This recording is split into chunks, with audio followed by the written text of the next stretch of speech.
Hello பசங்களா, இன்றைக்கி நம்ம வந்து ஆத்தென்டிக் ஸ்டைலில் ஒரு மட்டன் பிரியாணி பார்க்க போகிறோம்.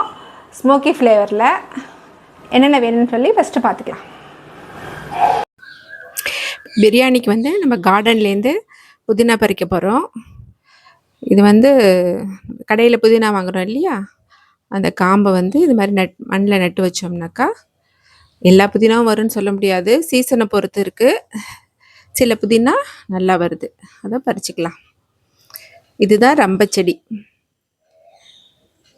இதில் இந்த செடி தான் நான் பறித்து எல்லா மசாலா ஐட்டத்துலேயும் போட்டுட்ருக்கேன். இது மாதிரி தான் குத்துச்செடி மாதிரி தான் வரும். அது இந்த இலை தான் நம்ம வந்து கட் பண்ணி பிரியாணியில் போடுறோம்.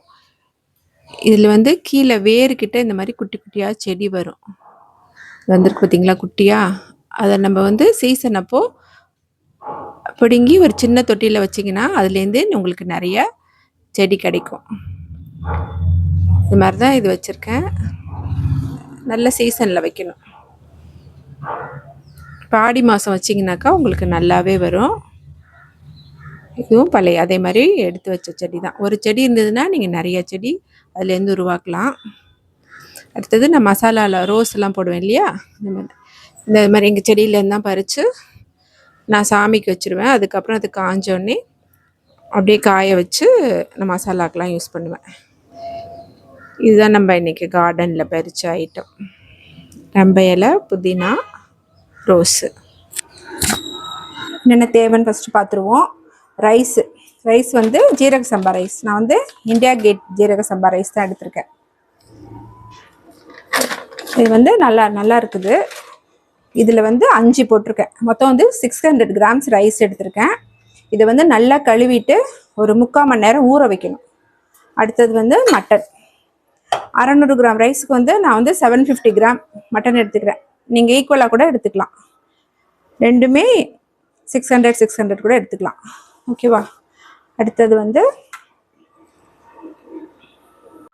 இப்போ வந்து நம்ம ஆத்தென்டிக்காக அந்த ஸ்டைலில் தான் பிரியாணி செய்ய போகிறோம். அதுக்கு வந்து சின்ன வெங்காயம் வேணும். நான் வந்து அளவெல்லாம் டிஸ்கிரிப்ஷனில் கொடுக்குறேன். சின்ன வெங்காயம், பெரிய வெங்காயம், அப்புறம் தக்காளி, லெமன், பச்சை மிளகா வந்து கட் பண்ணக்கூடாது, அப்படியே தான் போட்டுக்கணும். ஸோ வந்து தயிர் வேணும், புதினா, மல்லி, அப்புறம் வந்து ரம்ப இலை, அப்புறம் உப்பு, மஞ்சத்தூள், மிளகாய், இது வந்து தனி மிளகாய்த்தூள். அடுத்தது வந்து இந்த பிரியாணிக்கு வந்து மசாலாலாம் எதுவுமே இதை தவிர வேறு எதுவுமே போடக்கூடாது. பட்டை, கிராம்பு, ஏலக்காய், இவ்வளோதான் மசாலா. இது எல்லாத்தையுமே நல்லா ஊற வைக்கணும். ஒரு சின்ன கிண்ணத்தில் தண்ணி ஊற்றி ஊற வைக்கணும். ஊற வச்சுட்டு அதுக்கப்புறம் நல்லா அரைக்கணும்.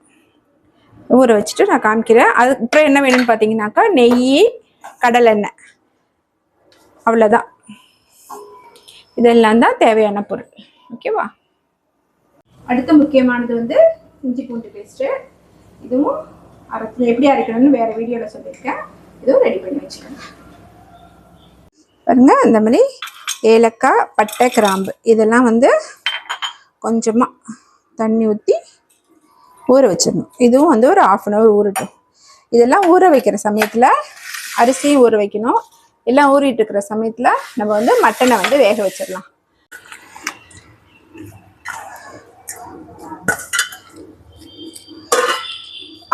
மட்டன், அதுக்கப்புறம் தண்ணி ஊற்றிட்டு தனி மிளகாத்தூள் கொஞ்சம், அப்புறம் கல்லுப்பு,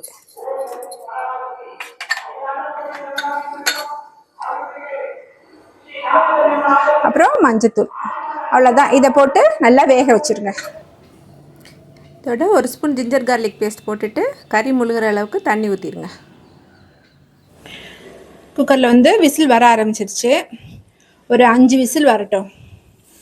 5 விசில் வந்த பிறகு சிம்மில் வச்சுருங்க. சிம்மில் வச்சுட்டு அதுக்கப்புறம் அப்படியே வச்சுருங்க. அதில் வந்து 2-3 விசில் வரும். வந்ததும் நீங்கள் அடுப்பை ஆஃப் பண்ணிவிடுங்க.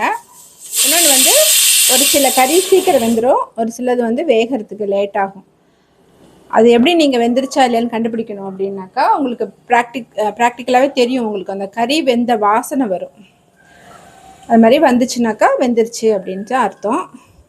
அப்படி இல்லைனாக்கா ஒரு 8 விசில் வந்து விட்டுருங்க, அதிலே வெந்துடும், முக்கால்வாசி கறி வெந்துடும்.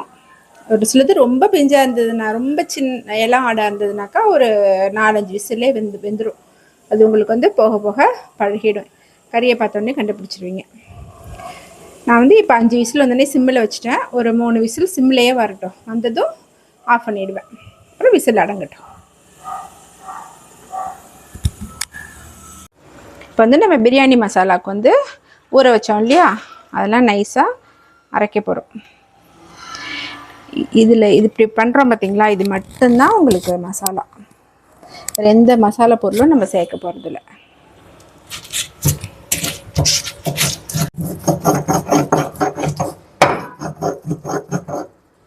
இந்த மாதிரி நைஸாக அரைச்சிக்கோங்க. ஒன்று அம்மியில் அரைக்கணும், இல்லைனாக்கா இந்த மாதிரி கல்லில் போட்டு அரைக்கணும். மிக்சியில் போட்டிங்கனாக்கா அது வந்து மசியாது.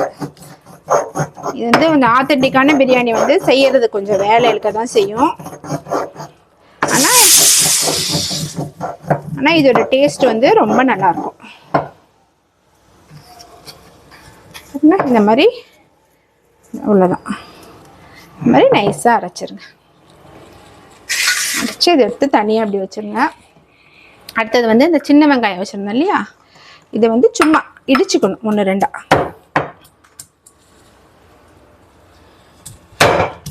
இந்த கல்லிலே போட்டு சும்மா இது மாதிரி இடிச்சுக்கோங்க. இல்லை இது கூட நீங்கள் மிக்சியில் கூட போட்டு ஒரு சுற்று வேணாலும் சுற்றிக்கலாம், ஒன்றும் பிரச்சனை இல்லை. பல்ஸ் மோடில் வந்து நீங்கள் மிக்சியில் கூட போட்டுக்கலாம். அவ்வளோதான், சும்மா ஒரு இடிக்கணும்.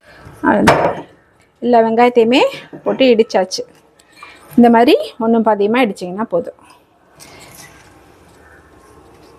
பெரிய வெங்காயத்தை வந்து கட் பண்ணி வச்சுக்கணும், சின்ன வெங்காயத்தை மட்டும் இந்த மாதிரி தட்டி வச்சுக்கணும்.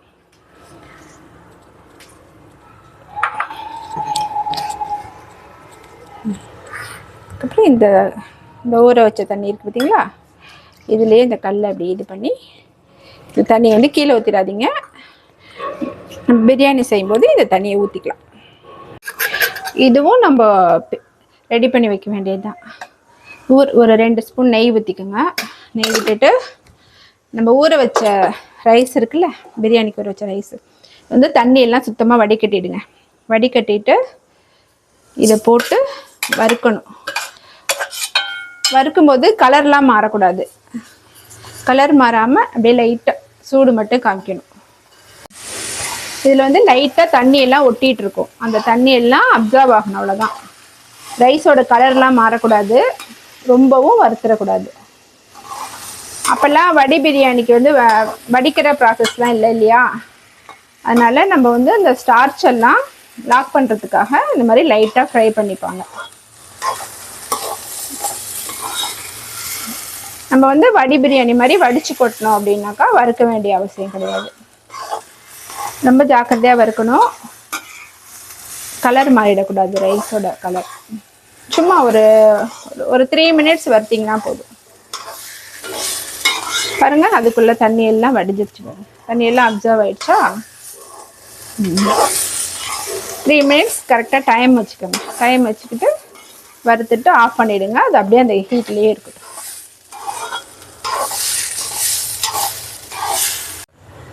இந்த பிரியாணிக்கு வந்து எண்ணெய் ஊற்றிக்கோங்க. எண்ணெய் வந்து கொஞ்சம் அதிகமாகவே ஊற்றிக்கோங்க. நான் கிட்டத்தட்ட ஒரு 50 ml கிட்ட எண்ணெய் ஊற்றிருக்கேன். நீங்கள் வந்து பிரியாணியில் எண்ணெய் ஊற்றினா தான் நல்லாயிருக்கும். இருந்தாலும் உங்களுக்கு பிரியாணியில் கெட்டதுன்னு பார்த்தீங்கன்னா அந்த எண்ணெய் மட்டும்தான். இது எல்லாமே நம்ம நல்ல பொருள் தான். எண்ணெய் நிறைய சேர்க்கறதால தான் பிரியாணி உடம்புக்கு கெட்டதுன்னு சொல்கிறாங்க.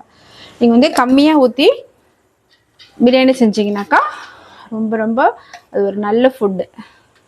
ஒரு 4 ஸ்பூன் நெய் ரெண்டும் சேர்ந்து நல்லா ஹீட் ஆகட்டும். ஹீட் ஆனதும் நம்ம எதுவுமே தாளிக்கக்கூடாது. இந்த வெங்காயம் பார்த்தீங்களா, இடித்து வச்சோம்ல வெங்காயம், இதை போட்டுருணும். அடுத்தது பெரிய வெங்காயம் கட் பண்ணது, அதையும் போட்டுருணும். ரெண்டும் சேர்ந்து நல்லா செவக்க வறுக்கட்டும்.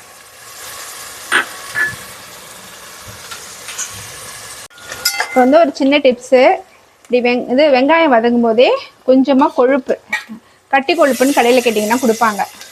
அது வந்து நீங்கள் இதை ஆட் பண்ணிங்கனாக்கா பிரியாணியில் வந்து இந்த மட்டனோட ஃப்ளேவர் ரொம்ப நல்லாயிருக்கும்.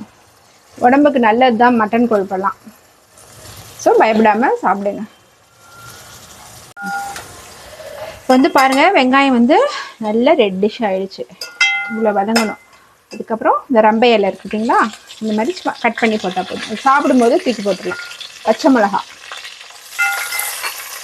அப்புறம் இந்த எண்ணெயிலேயே இது போட்டுக்கோங்க. முக்கால்வாசி போட்டுருங்க. முக்கால்வாசி புதினா, கொஞ்சம் புதினா வந்து கடைசியில் தூவுறதுக்கு. அதே மல்லியும்.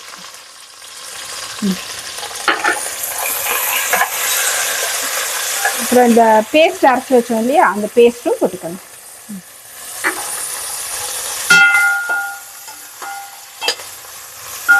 அதோட அந்த ஆயில்லையே மிளகாத்தூள், எவ்வளோ மிளகாத்தூள் தேவையோ போட்டுக்கணும். போதும். நம்ம காரம் பார்த்துக்கிட்டு, ஏன்னா நம்ம மட்டனில் வேற மிளகாத்தூள் போட்டு வேக வச்சுருக்கோம். ஸோ காரம் பார்த்துக்கிட்டு நம்ம சேர்த்துக்கலாம். இதெல்லாம் போட்டாச்சு. இப்போ வந்து ஜிஞ்சர் கார்லிக் பேஸ்ட் போடணும். 1/2 கிலோ ரைஸ்க்கு.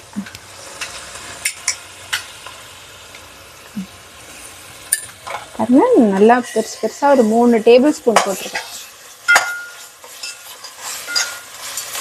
இல்லைன்னா அந்த ஆயில்லையே அப்படியே ஃப்ரை ஆகுது.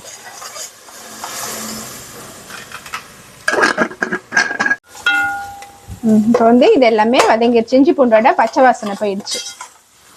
ஒரு 5 மினிட்ஸ் இதே வதக்குனீங்கன்னா போதும். அடுத்தது நம்ம வேக வச்சோம் பார்த்தீங்களா மட்டன். தக்காளி போடுறதுக்கு முன்னாடி மட்டனை இந்த மசாலாவோட சேர்த்து பரட்டிடுங்க. அதுக்கப்புறம் நம்ம கடைசியில் தக்காளி போட்டுக்கலாம்.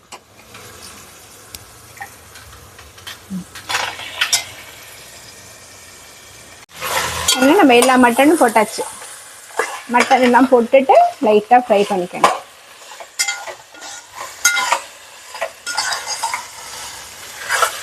ஃப்ரை பண்ணிக்கோங்க. அதுக்கப்புறம் இது வந்து மட்டன் வேக வச்ச தண்ணி, இதுலேயே நம்ம அந்த கல்வத்தை கழுவி ஊற்றணும் இல்லையா, அந்த அரைச்ச மசாலா வாட்டர், இதையும் ஒன்றாக்கிடலாம். நம்ம இது வந்து தண்ணி ஊற்றும் போது சேர்த்து ஊற்றிக்கலாம். இது சும்மா ஒரு 1 மினிட் மட்டும் வதக்கினா போதும். வதங்கின பிறகு தக்காளி சேர்த்துக்கணும்.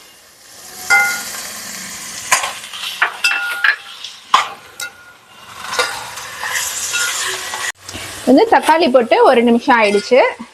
நம்ம தயிர் சேர்த்துக்கலாம். அளவெல்லாம் டிஸ்கிரிப்ஷனில் இருக்கு.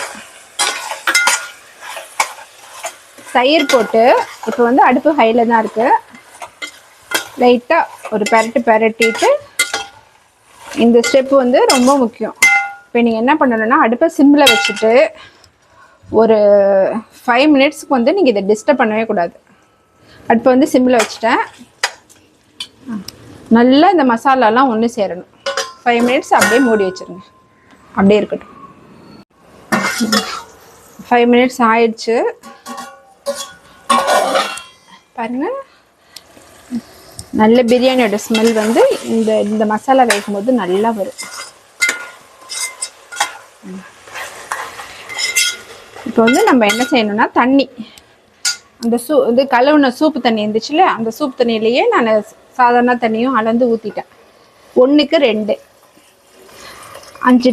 5 கப்பு ரைஸ்னாக்கா 10 கப்பு தண்ணி.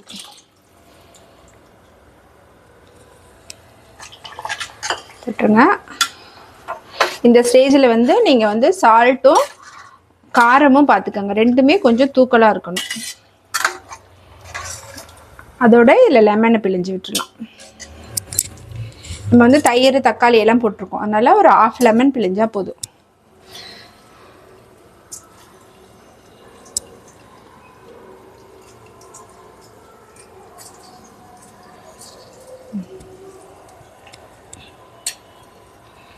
அவ்வளோதான், 1/2 லெமன் பிழிஞ்சாச்சு. இது நல்லா கொதிக்கட்டும். இந்த ஸ்டேஜில் வந்து உப்பு காரம் பார்த்துக்கோங்க, பத்தலைன்னா போட்டுக்கோங்க. தண்ணி வந்து நல்லா கொதிக்க ஆரம்பிச்சிருச்சு. நம்ம வறுத்து வச்ச ரைஸ் இருக்குல்ல, அது இதில் சேர்த்துக்கலாம். வந்து ரைஸ் போட்டாச்சு. ரைஸ் வந்து கொஞ்ச நேரம் வேகட்டும். ஒரு 5 மினிட்ஸ் ஆகும். நம்ம வந்து மூடி வச்சுருவோம். அடுப்பை வந்து மீடியம் ஃப்ளேமில் வச்சுட்டு ஒரு தட்டு போட்டு மூடி வச்சுருவோம். 5 மினிட்ஸ் கழித்து ஓப்பன் பண்ணி பார்க்கலாம். வந்து ஓப்பன் பண்ணி பார்ப்போம். பாருங்கள், 5 மினிட்ஸ்லேயே நல்லா வெந்துருச்சு, தண்ணியெல்லாம் குறைஞ்சிருச்சு. இதுதான் இது வந்து மேகி கன்சிஸ்டன்சி. தண்ணியும் ரைஸும் ஒன்றா இருக்குது. இந்த ஸ்டேஜில் வந்து நம்ம தம் போட்டுடலாம். தம் போடும்போது தோசைக்கல் நல்லா காய வச்சுருங்க. பாருங்க, அடுப்பில் வந்து ஒரு பழைய தோசைக்கல்லை வச்சாச்சு. அடுப்பு எரிஞ்சிட்டு தான் இருக்குது. இப்போ வந்து தூக்கி இப்படி வச்சாச்சு. இப்போ வந்து நம்ம தட்டை போட்டு மூடிடலாம். மூடிட்டு அடுப்பை வந்து ஃபுல் சிம்மில் வச்சுருங்க. 10 மினிட்ஸ் வந்து டைம் செட் பண்ணிவிடுங்க. 10 மினிட்ஸ் கழித்து நம்ம ஓப்பன் பண்ணலாம். 10 மினிட்ஸ் வந்து தம் போட்டுட்டு ஆஃப் பண்ணிட்டேன்.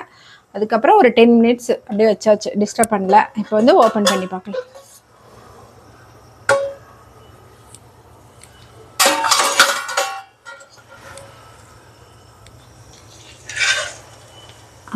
பாருங்க, இதில் வந்து நம்ம கொஞ்சமாக புதினா, மல்லி, அப்புறம் நெய்,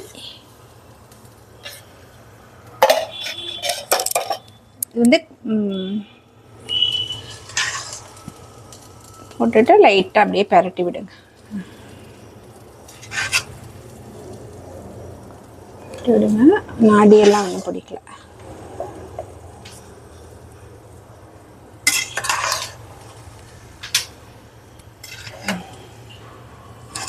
இது வந்து நம்ம கேஸ் ஸ்டவ்வில் தான் செஞ்சுருக்கோம். இப்போ என்ன பண்ண போகிறோன்னா, இந்த பிரியாணிக்கு வந்து நம்ம வந்து விறகடுப்பில் செஞ்ச மாதிரி ஒரு ஃப்ளேவர் கொடுக்கறதுக்காக நம்ம வந்து இப்போ இதுக்கு வந்து தம் போட போகிறோம், புகை போட போகிறோம். ஓகேவா? ஸ்மோக்கி ஃப்ளேவர் வரும். ஸ்மோக்கி ஃப்ளேவர் போடும்போது நம்ம அடுப்பில் செஞ்சால் எப்படி ஒரு டேஸ்ட் வரும், அந்த மாதிரி ஒரு டேஸ்ட் வரும். அதுக்கு வந்து நம்ம பிரியாணி இந்த மாதிரி ஒரு குழி மாதிரி பண்ணி வச்சுக்கோங்க. பண்ணி வச்சுட்டு இப்போதைக்கு மூடி வச்சிடலாம். அதுக்கு என்ன செய்யணும்னு காட்டுறேன். இந்த விறகடுப்பில் செஞ்ச மாதிரி ஃப்ளேவர் வரணும். அதுக்காக நம்ம வந்து ஒரு ஸ்மோக் எஃபெக்ட் கொடுக்க போகிறோம். அதுக்கு வந்து ஒரு சின்ன துண்டு கொட்டாங்குச்சி இருக்குது பார்த்தீங்களா, தேங்காய் சிரட்டையோட ஓடு, அதை எடுத்துக்கோங்க. இந்த மாதிரி ஒரு கிண்ணம் வந்து நான் தம் போடுறதுக்குன்னே வச்சுருக்கேன். அது கருப்பாயிடும், அதனால் இதுக்குன்னே ஒரு பழைய கிண்ணம் ஏதாவது இருந்தாக்கா வச்சுக்கோங்க. அது வந்து நல்லா எரியட்டும். இது வந்து எரியறதுக்கு வந்து ஒரு 4-5 மினிட்ஸ் ஆகும். இந்த மாதிரி நல்லா எரிய விட்டுருங்க. நல்லா எரியட்டும். ஃபுல்லாக எரியணும்னு அவசியம் கிடையாது. பாருங்கள், இப்போ வந்து நம்மளுக்கு வந்து ஸ்மோக் தான் தேவை. இது வந்து ஃபுல்லாக இப்போ வந்து இது எரிஞ்சிட்ருக்குது. உள்ளே இருக்கிறது நல்லா கறி ஆகிடுச்சு. இப்போ வந்து ஊதிடுவோம். ஊதின பிறகு ஸ்மோக் வருது பார்த்தீங்களா, இதை எடுத்து இது வந்து இப்படி பாத்திரத்தில் வச்சுட்டு இது மேலே வந்து நெய்யை ஊற்றணும். ஒரு 1/2 ஸ்பூன் நெய் ஊற்றிட்டு டக்குன்னு அதை வந்து மூடி வச்சுருங்க. இதை வந்து டிஸ்டர்ப் பண்ண வேண்டாம். ஒரு 10 மினிட்ஸ் வந்து இப்படியே வச்சுட்டிங்கனாக்கா விறகடுப்பில் செஞ்ச ஒரு ஃப்ளேவர் கிடைக்கும். அதுக்கு தான் இந்த ஸ்டெப்பு. உங்களுக்கு வந்து ஸ்மோக்கி ஃப்ளேவர் பிடிக்காது அப்படின்னாக்கா நீங்கள் இது செய்யணுன்னு அவசியம் கிடையாது.